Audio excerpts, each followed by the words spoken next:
하나님 말씀 우리 함께 봉독합니다. 마태복음 6장 12절부터 15절까지 우리 함께 읽겠습니다. 우리가 우리에게 죄 지은 자를 사하여 준 것 같이 우리 죄를 사하여 주옵시고 우리를 시험에 들게 하지 마옵시고 다만 악에서 구하옵소서.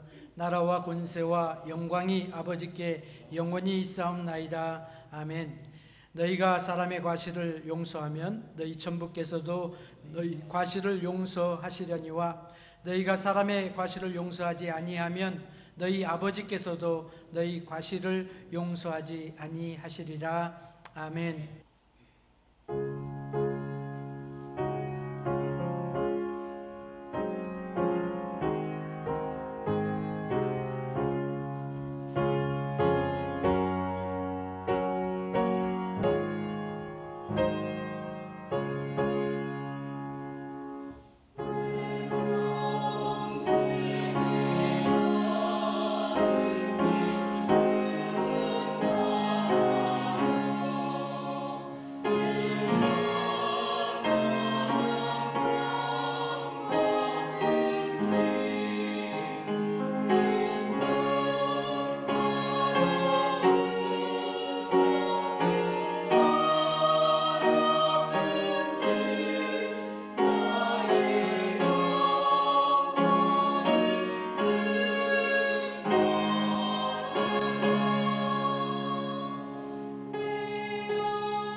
이 세상에서 가장 아름다운 모습이 무엇일까요?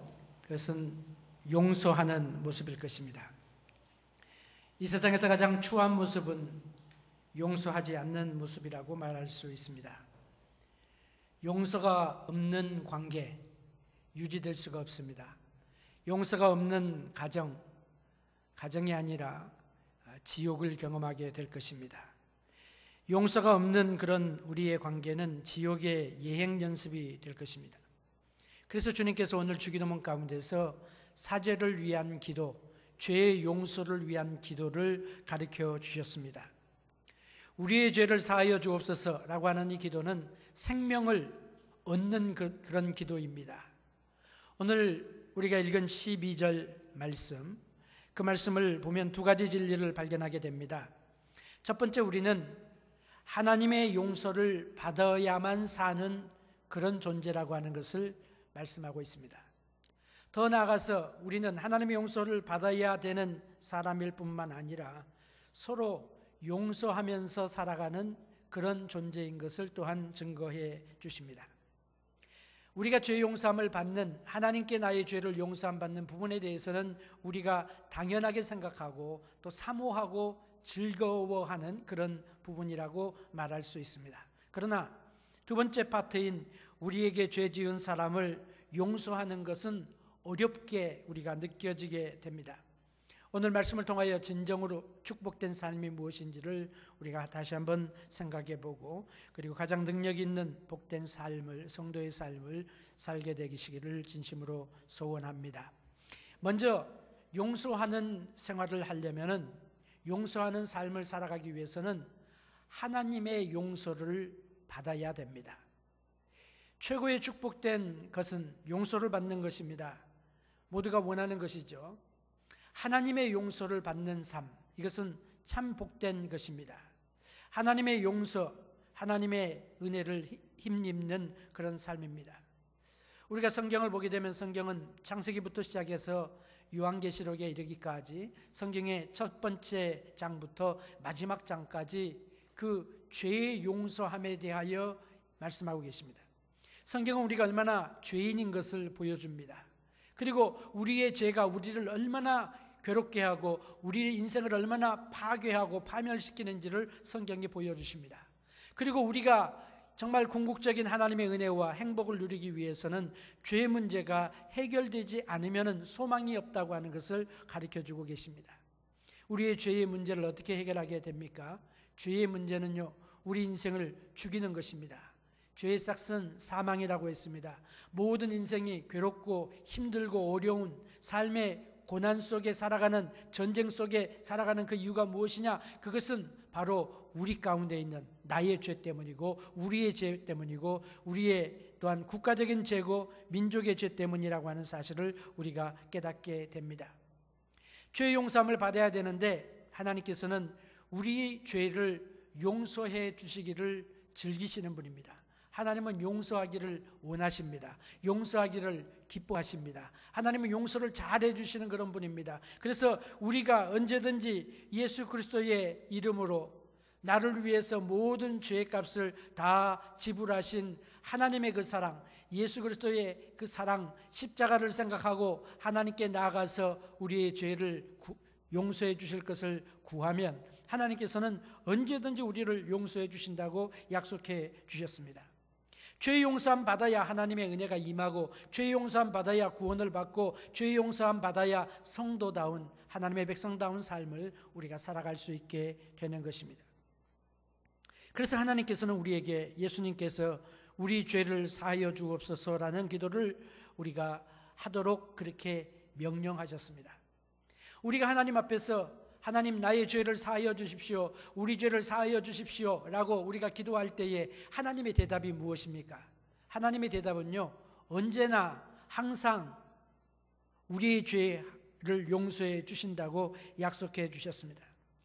로마서 8장 1절부터 3절에 보면 하나님의 은혜에 대하여, 전적인 은혜에 대하여 설명하고 있는데, 그러므로 이제 그리스도 예수 안에 있는 자에게는 결코 정죄함이 없나니, 우리가 율법 아래에 있을 때에, 죄 아래에 있을 때 우리는 정죄함 때문에 양심의 가책을 받고 힘들고 괴롭고 고난스러운 삶을 살아갑니다. 쫓아오는 사람이 없어도 도망하는 삶을 삽니다. 나를 미워하는 사람이 없어도 불안합니다. 그런 공포 속에 살아가는 인생이지만 하나님의 은혜를 받고 죄 용서함을 받은 예수 그리스도 안에 있는 사람들에게는 결코 정죄함이 없나니, 죄의식을 빼앗아가 버리시고 죄의식을 없애하시고 우리의 죄를 다 도말하시는 하나님의 은혜가 임한다고 약속해 주셨습니다.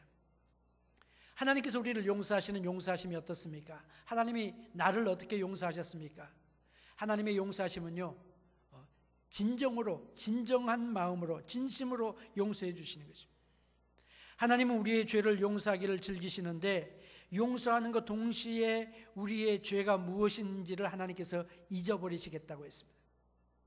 하나님께서는 우리의 죄를 갖다가 동에서 서가 먼 것 같이 옮겨주시겠다고 했습니다. 다시는 죄로 인하여 우리로 하여금 그렇게 고난당하지 않도록 만들어주시겠다고 했습니다.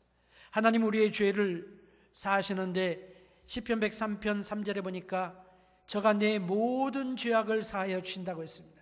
한두 가지 용서해 주는 것이 아니라, 우리는 관계 속에서 어려움이 있으면 어떻습니까? 내가 이제는 용서해 주겠는데 요거는 용서 못 해주겠다, 그런 이야기 우리가 즐겨하지 않습니까? 그런데 하나님께서는 너의 모든 죄악을 다 용서해 주겠다고 약속하셨습니다. 하나님의 용서는 우리의 죄를 제거하십니다. 하나님의 용서는 우리의 죄를 덮어주십니다. 속죄라고 하는 의미가 바로 그런 것입니다. 하나님의 용서는 우리의 죄를 말소해 버리신다고 했습니다.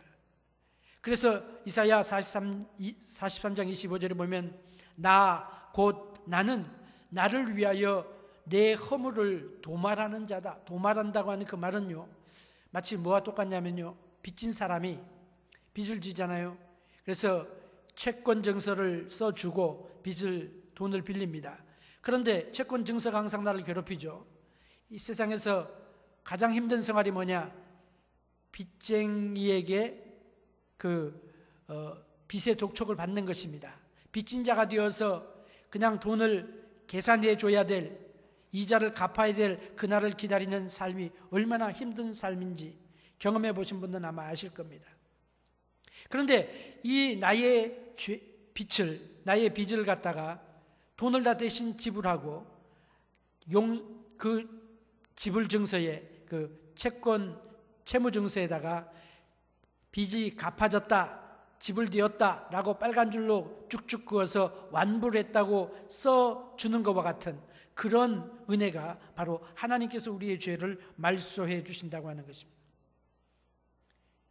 우리의 모든 죄를 용서하시고 우리의 죄의 빛을 말소시키시고 그 위에다가 예수 그리스도의 붉은 피의 줄로 죄 용서함 받았다라고 써주시는 거예요.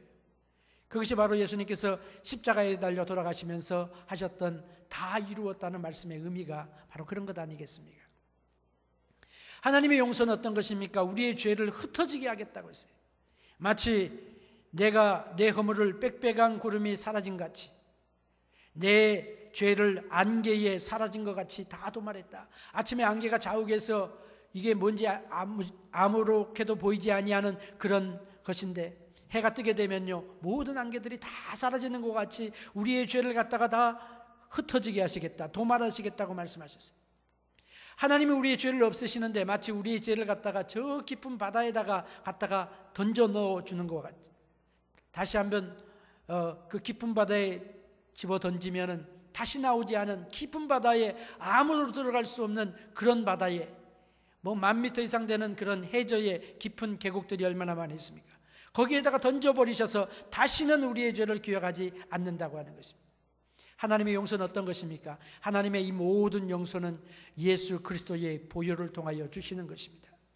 예수님의 보혈이, 예수님이 십자가를 달려 돌아가셨다고 하는 예수님의 십자가를 찬양하고 예수님의 구원의 은혜를 찬양하는 그 이유가 바로 어디에 있습니까? 바로 이 예수님께서 우리의 모든 죄값을 지시고 십자가에 달려 돌아가심으로 인하여 인류를 위하여 모든 죄의 값을 다 지불하심으로 인하여 예수 믿는 자들이 그 안에서 자유함을 얻는 것입니다. 예수 그리스도의 피가 우리를 자유케 합니다.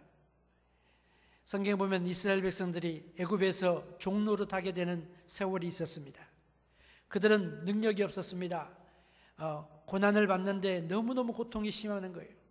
어떻게 해서든지 그 고난을 벗어나고 싶은데 벗어날 수 있는 방법이 없습니다. 길이 없습니다. 그런데 하나님께서 그 인도자 모세를 보내시고 그 사람들이 하나님의 능력과 하나님의 역사를 경험하기 위하여 애굽의 우상들에게 재앙을 내리십니다. 애굽의 우상들을, 그리고 우상들을 섬기는 사람들이 10가지 재앙을 통하여 고통을 당하게 되다가 마지막 재앙은 장자가 죽는 그런 재앙입니다. 미래가 없어지는 그런 재앙입니다. 그런데 그 애굽에 있는 모든 장자들, 바로의 아들로부터 시작해가지고 육축의 첫 태생에 이르기까지 모든 그런 첫 태생이 다 죽는 그런 재앙 속에서 피할 수 있는 방법을 가르쳐 주셨는데, 그것은 바로 유월절에 어린 양을 잡아서 그 피를 그 대문의 임방과 설주의 발음으로 인하여 그 피를 볼 때에 내가 넘어가리라, 죽음의 사자가 넘어가서 살게 되는 그 역사가 일어나게 됩니다. 그래서 애굽의 모든 사람들은 그 말을 믿지 않았기 때문에 순종하지 않았습니다. 이스라엘 백성들은 어린 양의 피를 임방과 설주에 발랐습니다. 그 밤에 죽음의 유월절 밤이 이르렀을 때에 죽음의 사자들이 애굽에 있는 모든 장자들을 쳤지만은 이스라엘 백성들은 그 가운데서 하나도 죽임을 당하지 아니하고 다 보호함을 받게 됩니다. 무엇 때문입니까? 유월절 어린 양의 피 때문 아니겠습니까? 근데 그 유월절 어린 양의 피가 이들을 자유케 했어요. 이들을 출애굽하게 했어요. 이들을 애굽의 종로로 다는 그 생활을 모든 것들을 다 단절시키고 자유함을 허락해 주었던 것입니다. 마찬가지예요. 예수 그리스도의 보혈의 피가, 나를 위하여 십자가에 흘리신 그 피가 우리를 자유케 하는 거예요. 그래서 예수 믿는 우리들은 이 예수 그리스도의 보혈을 믿어야 되는 것입니다. 예수님의 피를 보혈이라고 하는 것이 뭡니까? 보배로운 피라고 하는 그 이유가 무엇입니까?